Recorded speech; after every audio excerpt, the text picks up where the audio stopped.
For a Christian business person, for instance a cake baker, to produce a product for a gay wedding?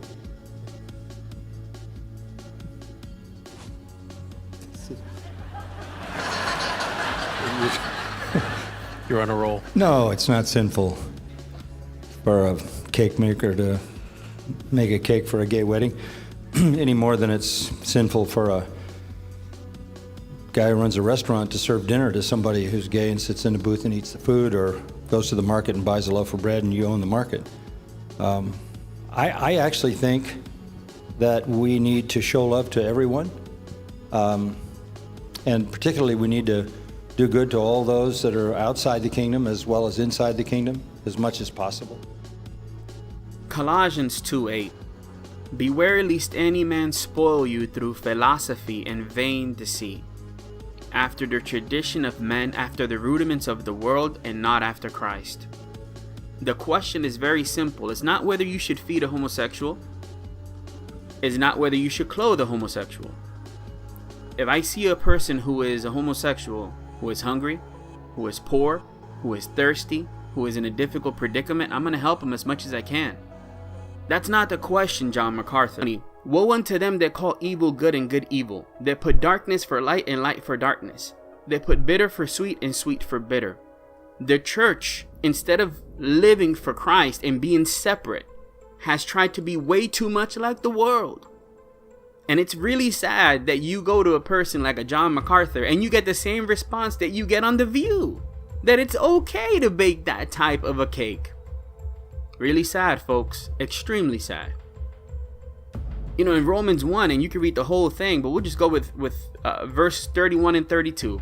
Without understanding, covenant breakers, without natural affection, implacable, unmerciful, who's knowing the judgment of God. Strange times in the church, folks. It's strange times in Christianity, man. You can't tell the difference between the world and the church. But in terms of John MacArthur, this is not his first strike, in my humble opinion. His first strike in my book was when he said that you can take the mark of the beast and still be saved. So let's compare what he said there, that you can take the mark of the beast and still be saved. Let's compare that with Scripture. Because at the end of the day, me and you, what we have to care about is what God says, not what man says. It's in regard to the latter half of the tribulation period when men will be required to have the mark of the beast in order to buy or sell. My question is, once a person takes the mark, is there any possibility of him coming to Christ? Yes. I think, in the 7-year tribulation coming in the future, we're going to get into this, so probably a week from Sunday night, maybe this Sunday night, maybe a week, I'm not sure. But the tribulation is a 7-year period, right? The rapture of the church, 7-year tribulation, then Christ returns, sets up his kingdom. Now, in that 7-year period, really two things happen. God begins to judge the world with a series of holocausts, and at the same time, he begins to redeem his people Israel. And in the process of this, the Antichrist establishes his rule, and in order to function in the economy of the Antichrist, you have to take the mark of the beast.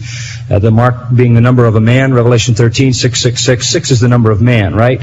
7 is the number of perfection, and man always falls short of perfection. 6. Always 6 is never 7. So the number of a man. And apparently what's going to happen, you take the mark on your hand or on your forehead. And we've talked a lot about that, that's kind of the computer situation. We're now moving fast toward the time when we're going to have to do everything we do by cards and by numbers and all of that. And those numbers, the thing about a card that's a problem is you lose it, and they've already devised systems to put the number on your hand and on your forehead. You go through a scanner, and then, that's how you buy and sell. It's automatically deducted from your bank account. Now, the question is, if you're living in the tribulation period and you take this mark, in other words, you identify with the beast's empire, will you still be able to be redeemed? And I think the answer to that is yes. Yes. Otherwise, there would be no salvation of anybody in the end of the tribulation. And you've got to have the salvation of folks in the end of the tribulation.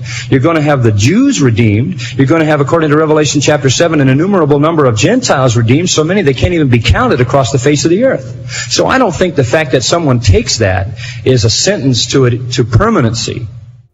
And the third angel followed them, saying with a loud voice, If any man worship the beast and his image, and receive his mark in his forehead or in his hand. Notice that it clearly says, if any man. the same shall drink of the wine of the wrath of God, which is poured out without mixture into the cup of his indignation, and he shall be tormented. And he shall be tormented with fire and brimstone in the presence of the holy angels and in the presence of the Lamb. The warning gets deeper, folks. And the smoke of their torment ascended up forever and ever, and they have no rest day or night, who worship the beast and his image, and whosoever receiveth the mark of his name. The scripture says, whosoever receiveth the mark of his name. Here's the patience of the saints. Here are they that keep the commandments of God in the faith of Jesus.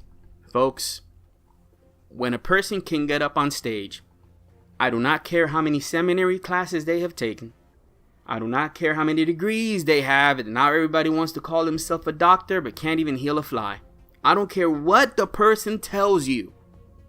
If they tell you something that you cannot back up with scripture, believe God versus them.